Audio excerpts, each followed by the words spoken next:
"I'm going to kill you when you leave the party," said the tall, dark-haired man in the white suit, smiling cheerfully. Richard blinked.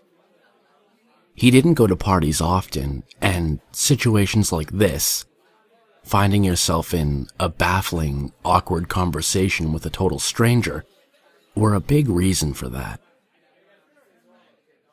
Even so, this particular situation was getting very odd, even by those standards. So odd that he was almost certain that he'd misheard the man. "Did you just say you were going to kill you when you leave the party?"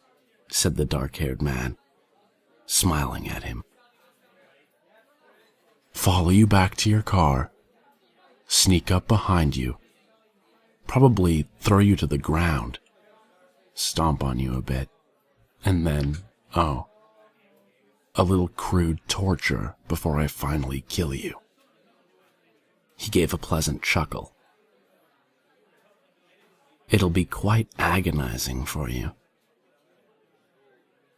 Richard stared at the man, considering a response to this. Various ones came to mind, most of which involved asking him if he were drunk or high, or if this was some bizarre Dada-esque party game that had caught on in which Richard was only just now finding out about. But somehow, he couldn't ask the man any of those questions.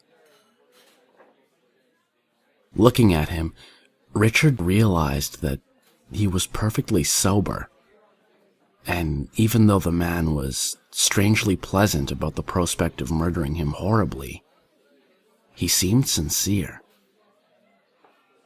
And so Richard found himself asking the only question that seemed to suit the situation. "Why would you do that?" "Why not?" said the man with a jovial shrug. "It'll be fun. For me, at least." He gave Richard a slightly sympathetic glance. "Not for you." You'll be caught," Richard said, slightly desperately. "No, I won't be," said the man, shaking his head. I'm going to call the cops," muttered Richard, starting to move away. "No, you won't," said the man, dark eyes following him. "You can't do this," Richard said, turning and shaking his finger at the man. "Yes, I can," he answered, an amused grin on his face. Richard turned away and headed towards his host. Larry was an old friend, and Richard knew that he wouldn't let this man threaten him in this utterly bizarre fashion. For the first time that night, he was glad Mabel had stayed at home with the kids, rather than hiring a babysitter. He didn't want his wife to be anywhere near this lunatic. Richard tried to remember if anyone had told him the man's name. He didn't think so. In fact, upon reflection, he couldn't recall just how he and the man had even started talking. He walked up to Larry and the small knot of people gathered around him. "Larry," he said, gesturing behind himself. "That man just threatened to kill me." Larry blinked and looked over to where Richard was gesturing. Which man?" he asked. "The tall man with the dark hair in the white suit," snapped Richard, as he gradually turned his all-encompassing wave into a precise point. Larry's eyes searched over the crowd until they found the person Richard was indicating. "Oh, you mean... Oh, what's his name again?" "That's Cal," said a woman. "He works in shipping." No, said a man. "In real estate." "Are you sure?" said the woman. I swear it was in shipping." "Cal!" Larry called across the room. The tall, dark-haired man in the white suit turned and started to lope over towards the little knot of people. Larry gave an apologetic cough as he reached them. That's your name, right?" "Sure, why not?" said the man with a smile and a forgiving shrug. Right, said Larry, nodding in agreement. "Cal, Richard here says that you were going to kill him." "That's right," agreed Cal. "I'm going to kill him after he leaves the party." Larry's mouth fell open, his eyes slightly glassy. "Oh." He stared at Cal for a moment before speaking again. "Why?" "Oh, to amuse myself, really," said Cal, casually spreading his hands. "I get bored, terribly bored sometimes. And killing someone really just puts an end to that for a while." He smiled broadly. "It's very amusing." "Oh," said Larry, nodding casually. As Richard looked over the group, he realized that most of them were giving the same sort of nod. A vague, matter-of-fact gesture that would have been more appropriate if Cal had been talking about why he changed his insurance policy. "Well, that makes sense," said the woman who'd earlier sworn he was in shipping. Cal nodded. "You have to keep yourself happy. If you don't, who will?" The group nodded as if he just said something profound. "This one's going to be hilarious, if I say so myself." He gestured to Richard. "I'm going to kill him slowly in the parking lot." Several people broke out into grins at this, and one of them tittered, as if he were telling some sort of funny joke. "You will all hear his cries of pain and agony," continued Cal cheerfully.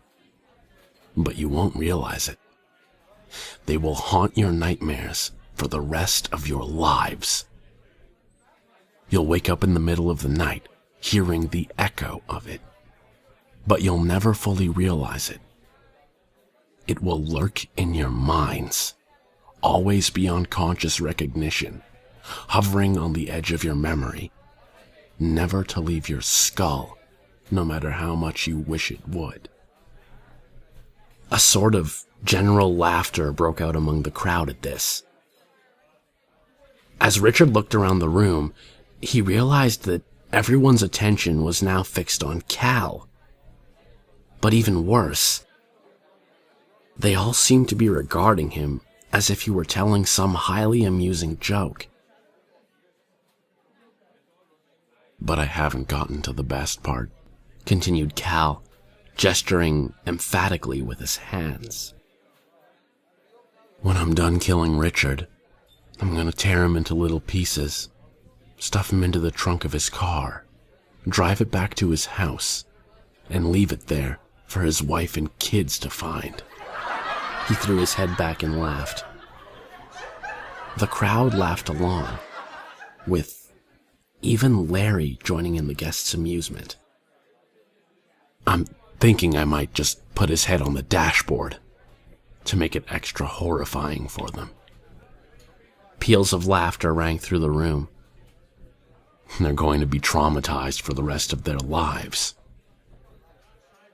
His wife might even try to kill herself a few months later. A woman's swallow of drink gushed from her nose as she joined in on the laughter, while Richard tried to remember if he'd mentioned Maybelle to Cal. Cal, meanwhile, smiled confidently. The expert storyteller was getting to the best part. It won't work. At least, not like she plans. She'll suffer a massive organ failure, but survive, hooked up on machines for the next 2 years. And when she does die, it's going to be excruciating. And his kids. Cal rolled his arms back in a rather distressingly fluid manner. Then, with a sudden jerk, brought them together so quickly that the slap echoed throughout the room.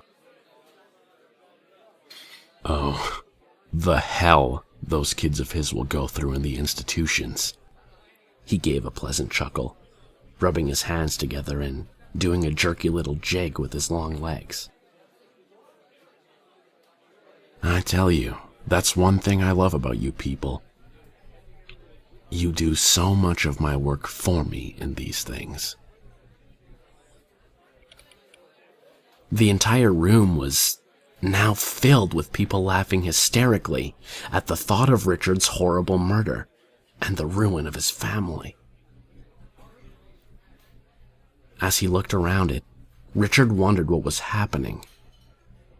He felt utterly alone, utterly helpless. A companionable hand slapped his shoulder. He turned around. "Richard," said Cal, looking at him filled with sympathy. "You don't look like you're having fun." "I'm not," said Richard, shaking his head.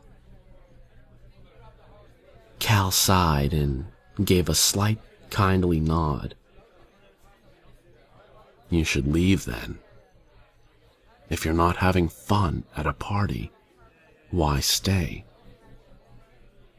"You're right," said Richard. He straightened himself and headed to get his coat. Before he left, he turned to regard his friend. "Thanks for the advice, Cal." "Hey, any time," said Cal in his usual good-natured way. "Be seeing you then. Real soon." "That'll be nice," said Richard as he went out the door. "It will be," agreed Cal, giving him a toothy grin. Richard left the apartment and took the elevator to the lobby, then walked across the parking lot to his car. As he did so, a nagging and growing sense of dread began to grip him, one that refused to go away no matter how much he repeated that it was ridiculous. Richard felt certain that something horrible was going to happen to him. He tried to dismiss it, but it wouldn't go away. Richard tried to figure out why he was feeling this way as he pulled out his keys.